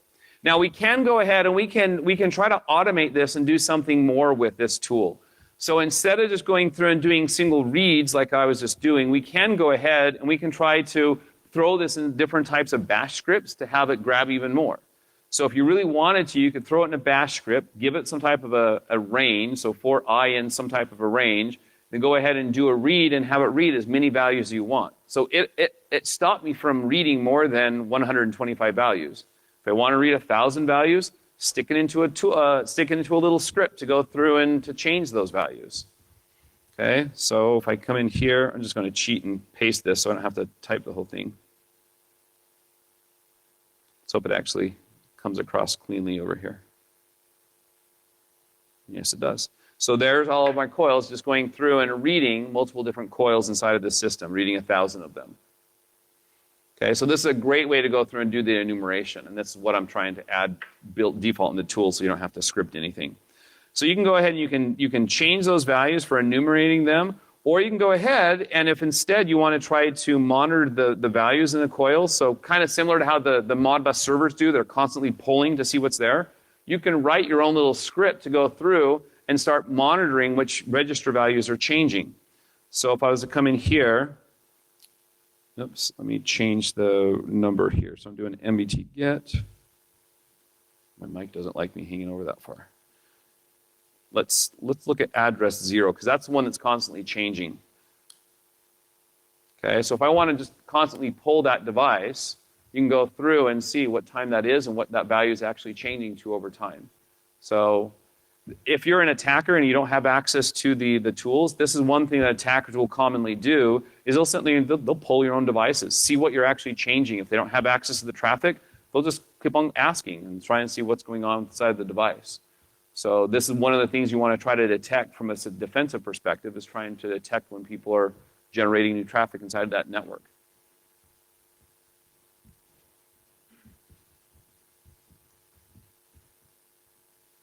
Okay. So that is doing basic enumeration for the tool. Now, besides doing enumeration, we can go ahead and we can do some fuzzing of Modbus as well. So when we enumerating Modbus means that we're just reading different types of values, learning about the system, maybe going through and changing it, trying to change some values in there. But we can also go through and try fuzzing the protocol to try to identify if we can break the protocol or break that implementation of the protocol and find some type of a vulnerability.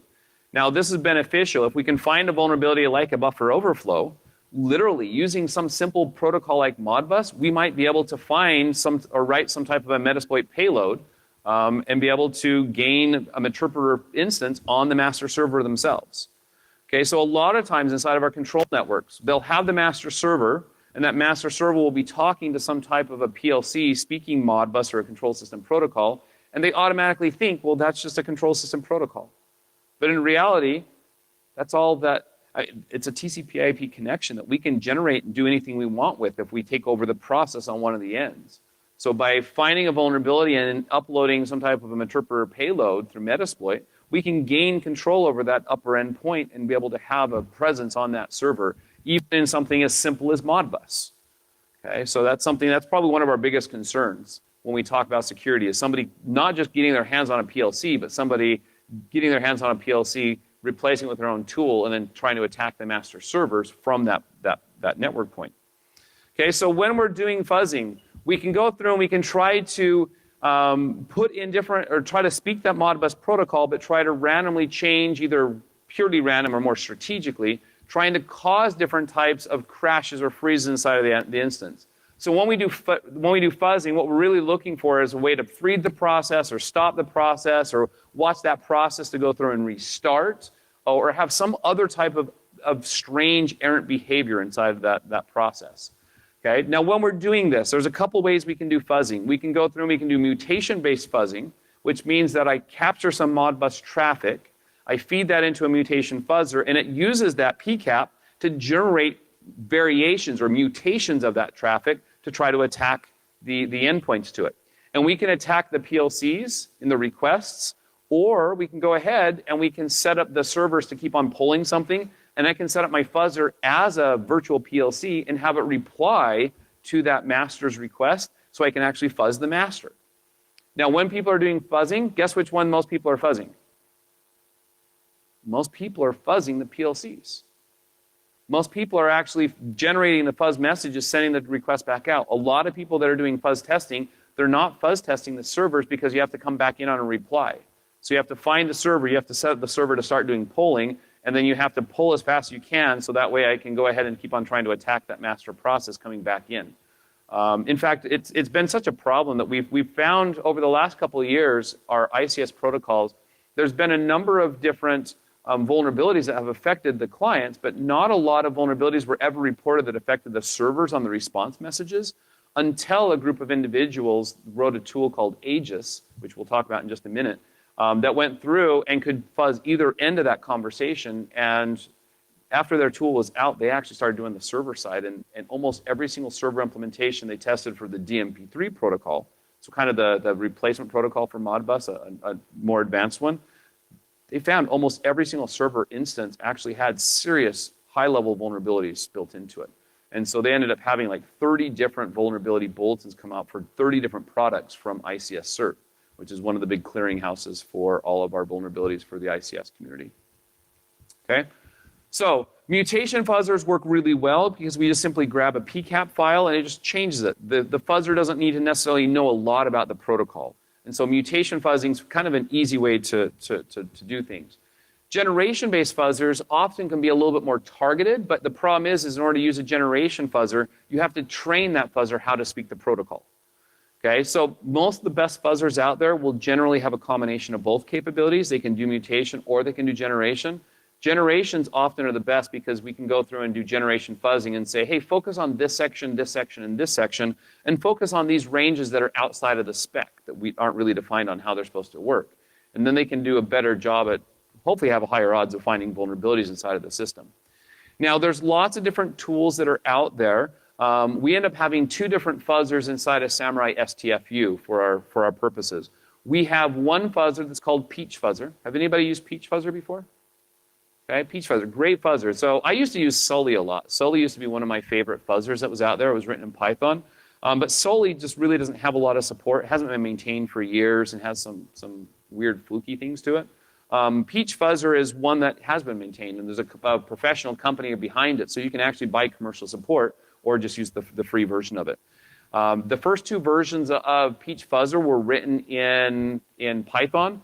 When they went to version 3 of Peach Fuzzer, they went ahead and they rewrote the entire stack in .NET, but they made sure that everything they did was compatible with Mono, so you can actually run it in Linux as well as Windows. So it works really, really well that way.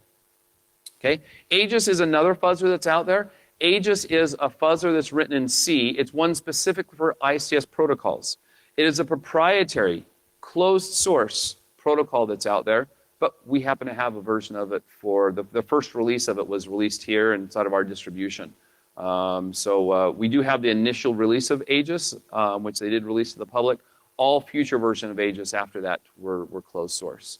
So the current version out there right now only does, so the one I have right now only does DNP3 protocol. The commercial version, if you go out and buy a copy, does DNP3 and Modbus. So we don't have the Modbus instance. So we're not going to be playing around with Aegis. But with Peach Fuzzer, so Michael Eddington and Deja Vu Security. Deja Vu Security is the company that owns Peach Fuzzer, open source. Michael Eddington is the main developer, and he often will come to some events like Black Hat and teach how to use Peach Fuzzer. He does that in the Vegas show. But it's one that's written in C++ or C#, .NET, and Mono. A great tool, cross-platform, works on all the major operating systems. It does mutational fuzzing and generation-based fuzzing. It has very, very strong capabilities to model the states, which is necessary for some of our more complex protocols.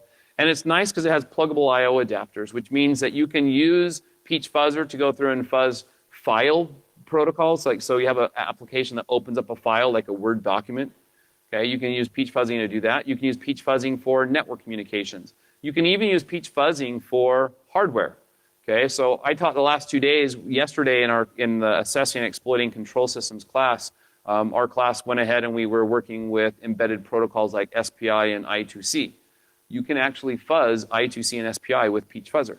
Okay, very, very flexible fuzzing tool that's out there. Now, in order to go through and use Peach Fuzzer to fuzz the Modbus protocol, you have to build a state table, basically teach it how to speak Modbus. Okay, so I've done that. This is a very basic implementation of Modbus. This is how we would configure it. So I go through and say, inside of Peach Fuzzer, create an XML document for Modbus saying, hey, my data model is Modbus request. My request has a transaction ID that's 16 bits. It's a hexadecimal value, the default value, we'll call it 1. It has a protocol ID that's always going to be 0. And then it has a length identifier that is a 16-bit length, and it has a whole bunch of stuff inside of it. Okay, and then I can come down here and say, okay, my block stuff ends up having a unit identifier, a function code, an address size, and a number of bytes that we're going to read. So this basically tells and teaches Peach Fuzzer how to create a Modbus request. So just the state table, how to speak that value. Okay. Then the next thing we want to do is we have to teach it how to do a response as well, because if we want to fuzz both directions, I have to be able to do a request and a response, so that way I know how to finish the conversation. Okay, so I can go ahead and create a model for Modbus response, and I say my Modbus response references Modbus request because most of the packet or most of the sections are the same, so I can just say, hey, reference this other one, and I'll tell you what's different. So start from over here, and I'll tell you what's different. And what's different? Well, it's the stuff that's different. So I'm going to change the stuff saying unit ID is going to be the hex value, my function code, and then the data size coming back, and then the size of whatever information is coming back based on how many values I've read. Okay, so that's basically building my models for it, for a Peach Fuzzer. And then inside a Peach Fuzzer, I have to go through and I have to create a state model, basically telling it how the requests and responses associate to each other. Modbus is easy. I have one request, I have one response. Very, very straightforward. There's other protocols that are much more complex than this. But this one's easy. So my state has an output, which I use the Modbus request for, and then I have an input, that's the Modbus response coming back.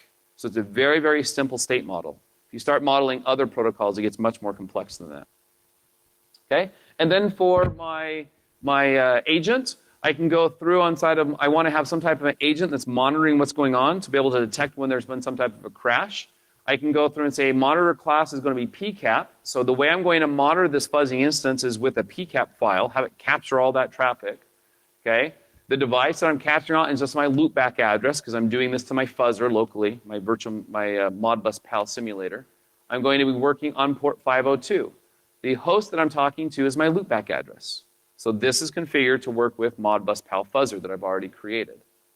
Okay? And that's pretty much it for setting up my Modbus fuzzing agent. The very last thing we have to do is we have to create a publisher that basically tells it how to start the process. So we say, hey, we have our publisher. It's going to have a control iteration, meaning every 10 requests, it's going to repeat a golden request or a predictable request to make sure that we haven't broken something. So it makes 10 fuzz attempts, and then it goes ahead and sends out a golden request to make sure that the server's still responding appropriately. And then it sends out 10 more fuzz requests, and then it checks to see if the server's still talking appropriately. Okay, then it goes through. It builds a TCP client to go through and send out and communicate to that IP address and port number, and goes ahead and logs everything at this location for me with the logger. Okay, so that's configuring Peach Fuzzer. A little bit long-worded, but it's pretty straightforward once you do it a couple times with Peach. Okay, so what we're going to do is I've already created one inside of the virtual machine for Modbus. So the one we walked through is already inside of the virtual machine. So all we have to do is go to the virtual machine, change our terminal over to wordless Peach Pits, and inside of there, we just go ahead and run sudo peach modbus-tcp-xml, which is the configuration file, -1 debug. And what that's going to do is it's going to send out one single request, which is what that one is, and it's going to show me a debug message back, show me details of what's going on inside of that range. And if the debug message works properly, which hopefully it does, I haven't tested, I haven't made sure I haven't broken Peach in the last update. Then we'll go ahead and we'll say sudo peach modbus range 1 to 100. Say basically send out 100 different fuzz attempts. Okay, so let's go ahead and try this. Come in here, I'm going to clear, I'm going to CD over to word lists, Peach Pits, and inside of there I should see my file. So there's my Modbus TCP that I created.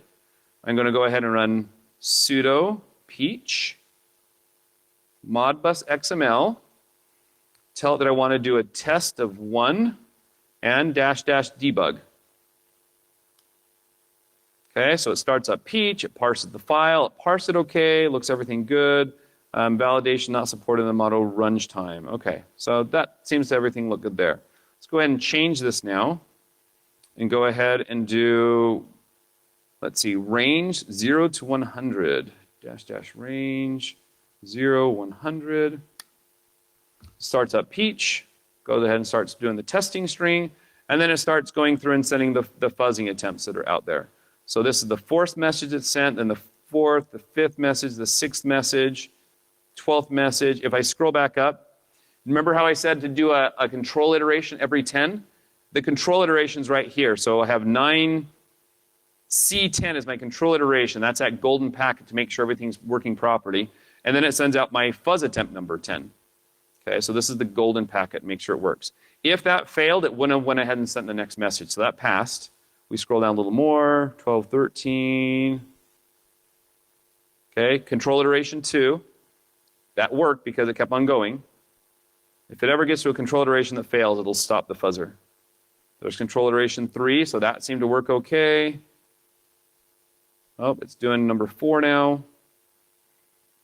When it's doing it, notice what it's doing. So here's the fuzzing. It's going through and telling you exactly which values it's changing, which mutators they're working with, and how they're mutating it. So we can tell exactly what's changing each one. So some of the fuzz requests only change a couple values. Other ones change a lot of values. So it based on the random generator to figure that out. There's control iteration 40, or number 4. Control iteration 5. Control iteration 6. Notice how some of these are taking longer than other ones. Most of the reason why is because Modbus PAL is freaking out at some of this traffic and not replying to us very quickly. Control iteration 7 passed.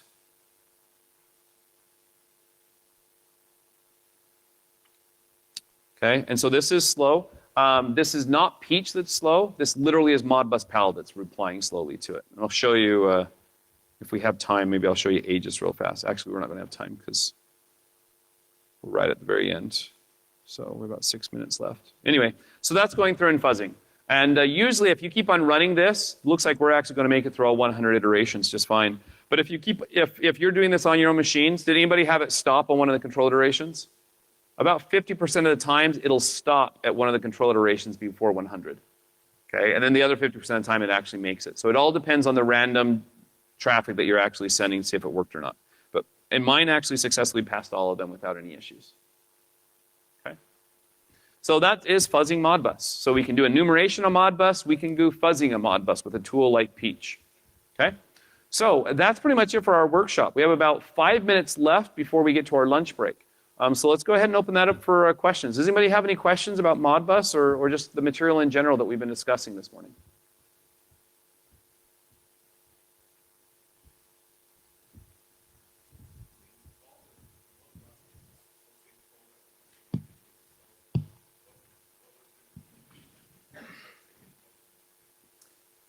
So the question is because Modbus is so simple with no security, what can we do to try to improve the security of Modbus? Well, the biggest thing we need to do is well, we have the inner realm. What can we do right now? And then what can we do about the future? So right now, the best thing we can do if we have something like Modbus is to, number one, keep the attackers away from Modbus.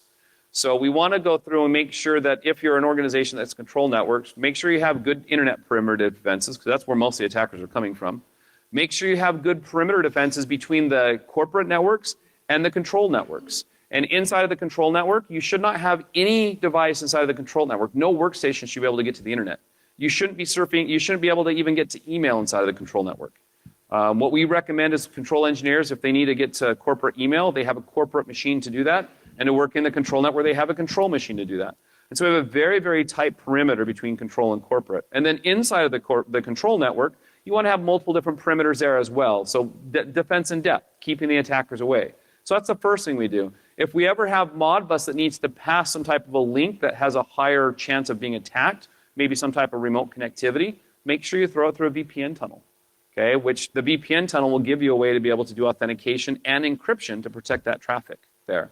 We also can go down and buy special application-aware firewalls and mount them right next to our PLCs. There's a number of different manufacturers that you can buy that mounts right next to the PLCs, mounts on the same DIN rails and uses the same 24-volt power to it, that you can run the network cables to that first and then have that connect to the PLC. And you can create firewall rules saying, only allow this IP address from the master server to talk to it. Don't allow anybody else to do it. In fact, you can also, on the application-aware one, say that the master server from this IP address is only allowed to send write messages to these 5 addresses. So it's an application-aware firewall rule set. So that's what we can do right now. What can we do about the future? We need to start getting better protocols that has security built into them.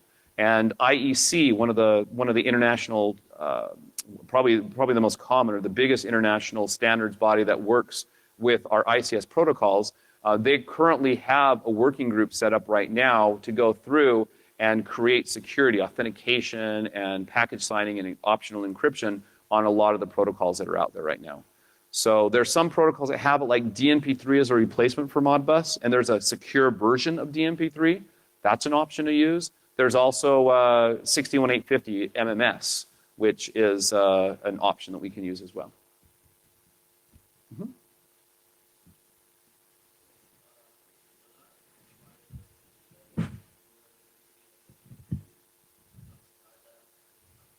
Yes.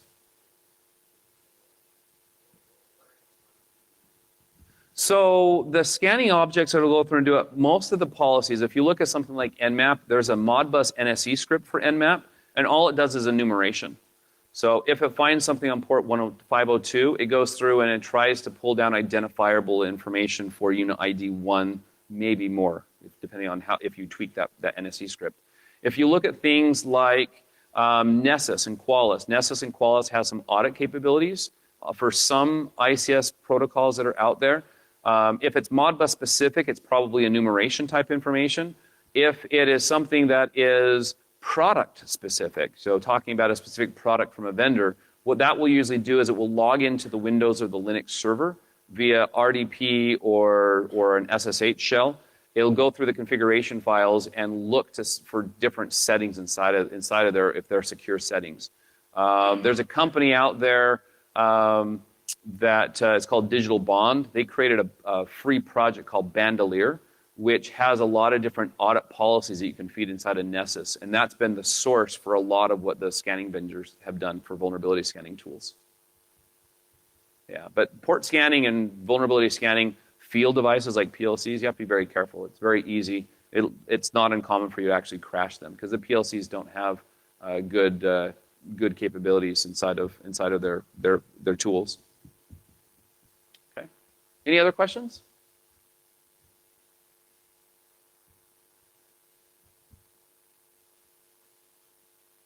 All right. Thank you very much. And I'll be around here if you have any other questions. Feel free to come up afterwards and I'll be more than happy to talk to you. Thanks for joining us. I hope you guys enjoyed the rest of the conference.